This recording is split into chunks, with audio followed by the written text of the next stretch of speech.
Hi, my name is Shun and I'm a Japanese fitness YouTuber and gym owner living in Japan. I recently was invited by my friends at Y4 Gym in Tokyo to an event they were hosting featuring none other than the 4-time Mr. Olympia men's physique champion, Jeremy Buendia. I showed up just to casually hang out, but was on the spot offered the opportunity to interview the champ. So here's the full impromptu interview of Jeremy Buendia. Hey everyone, 元気ですか？今日はなんともう名前を言う必要もないかと思うんですけど、ここにはオリンピアのフィジークチャンピオン、ジェレミー・ブエンディア選手。Thanks so much for your time. Oh, of course, man. Thank you for having me. Thanks so much. I guess we'll start with a light one. What is the best thing to eat before working out, like to get the best pumps? Because I noticed like you get really good pumps in your workouts. And I'm wondering like what is your pre-workout meal? My favorite pre-workout meal is salmon and white rice. Salmon and white rice. Something about that combination, the fat from the salmon and the fast carbs from the white rice gets me nice and full. That's my go-to meal right before training. All right. Yeah. A lot of salmon's gonna be off the shelves starting tomorrow. What is your favorite body part to train? It was chest until I tore my pec. Right. How did that happen? I hosted a charity event right after 2017 Olympia. Right.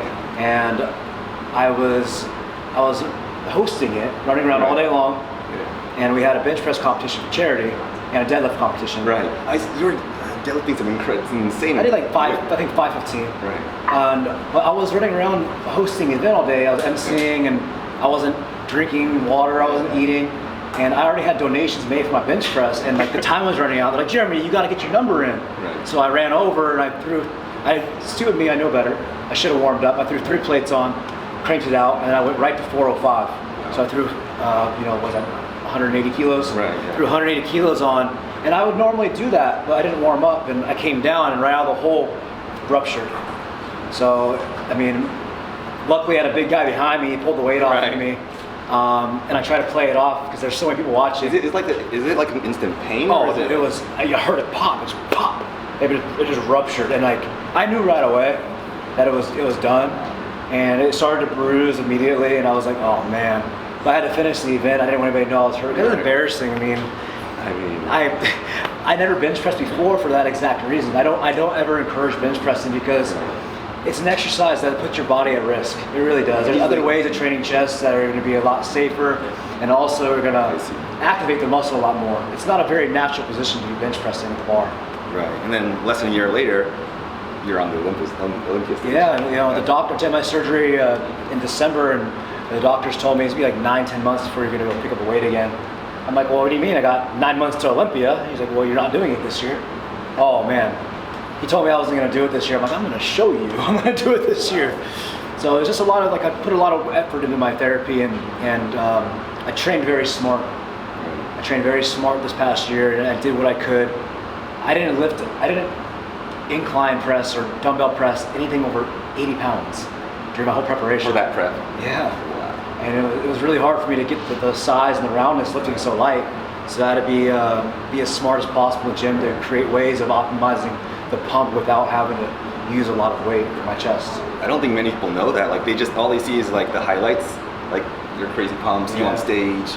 Wow, you won. It was a brutal prep, man. I told the guys earlier, I had to psych myself up to go to the gym every day because I knew it wasn't going to be a good workout. I knew it was going to be painful. I knew I wasn't going to be at my best, but it was a matter of sucking it up and just doing what I could. And fortunately, it was enough to still make that top 5 last year. You proved it's possible. I mean, that's in all honesty, I felt that I was actually in my best shape leading up to Olympia last year. I just missed my peak. I was on the money on Wednesday, 2 days out, 3 days out. I looked amazing, and then I started pulling my water. My body just started flattening out, and there's no turning back from that. Does that happen? Like, is it like? It does for me. Lack of sleep, or? It was the water pulling. I pulled my water too soon. Right. So water has everything to do with how full your muscle bellies are. Your muscle's 70% water, anyways. So if you pull that water too soon, the muscle flattens out. And for me, I needed it. Well, some people you can pull it out and they can stay full with the carbs. Right. But my body didn't respond to it. This question kind of relates to competing again, but what is your mentality towards like the judges or audience during performing on stage? Like, what do you emphasize? Like, it's more of like I'm interested in this because I'm going to be competing in the Olympia Vegas Pro Qualifier this year, and I kind of want to like get into your mind a little bit. As far as the crowd doesn't matter. don't even think about the crowd because they don't exist when you're on stage. They really don't. Because your attention needs to be set on the judging panel. The reason why I say that is because you got to understand when you can relax and you can't relax on stage. Right. If you can catch your wind and not be engaged and flexing all the time when the judges aren't watching you. I see. So if you're out looking at the audience, you're obviously not staying engaged on stage, and a judge can watch you when you're standing there relaxed. If you're standing there relaxed on stage, you got a guy next to you that's posing. Right. Okay. You know, even if you're not in the call out and you're on the side, they're still comparing you to guys because they're like, oh, I saw that guy in the previous call out. He looked good. Well, how's he look next to the guy out here? And they look over on the side, and if you're looking around, you're not engaged, you're just going to push you to the side. So stay focused on the stage, stay engaged with the judges. That's very important. I also noticed your posing routine is like, it has a little bit of like, I mean, a lot of bodybuilding influence, like the kind of your transitions and stuff. How often do you recommend someone should practice before their show? Oh, you should be practicing all the time. I mean, you should practice in your offices. Do you kind of taper, sorry, not taper, do you increase the... As I get in better shape and as I feel more comfortable with my shirt off, yeah. I mean, I'm definitely going to be posing more as I'm leaner because it looks good. And your body is... Certain poses look better on you when you're in condition opposed to being not in condition. Right. So my routine will shift as certain lines start to pop more. You know, I had to adjust my posing because my chest doesn't look the same anymore on the side. So certain poses make this shoulder look bigger because the gap from the pec to the shoulder emphasizes my delt more on this side now than this side. So like if I were to stand straight on like this shoulder is going to look bigger, this pec is going to look shorter. So knowing my angles is really important. I don't think any of us notice. I mean, I guess the judges The judges can. I saw the pictures. The doctor did a really good job though. I'm really grateful that he was able to do what he did from how extensive the injury was.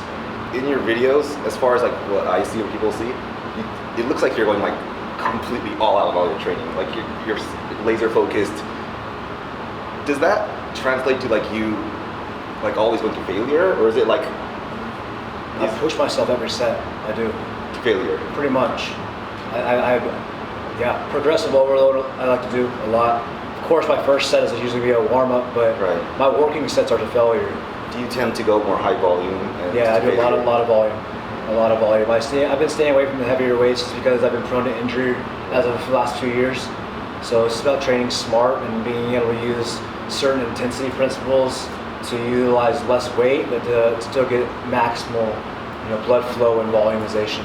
Thank you so much. Of course, man. Thanks for your time. Yeah. この場をくださった Y4 の皆さん、本当にありがとうございます。そして、ジェレミー・ブエンディアさんはもちろん、I feel so dumb like shouting you out on Instagram and stuff. He's got like 2.8 million followers. ジェレミーさんはインスタグラムやってるので、もしジェレミーさんのことを、知らない方はいないと思うんですけど、いるんでしたら、フォローよろしくお願いします。Thank you so much. Thank you. OK、動画をここまで見てくれて本当にありがとうございます。動画を終わらせる前に Y4 の皆さん本当にありがとうございました。Y4 さんが呼んでくれてなかったらこのインタビューはもちろん実現してなかったし、いつも本当にありがとうございます。で、Y4 さんからお聞きしたんですが、最近オフィシャル YouTube チャンネルを開いたようなので、皆さんそちらの方に飛んで登録よろしくお願いします。そちらにはジェレミーとのイベントの様子とか、他にもモチベーション系の動画とかもちょこちょこアップするようなので、ぜひぜひ登録することをお勧めします。皆さんこの動画を最後まで見てくれて Thank you very much。次の動画でお会いしましょう。Work hard, see results. Thanks for watching and I'll see you again soon. ここだけだから一度のtonight I'll make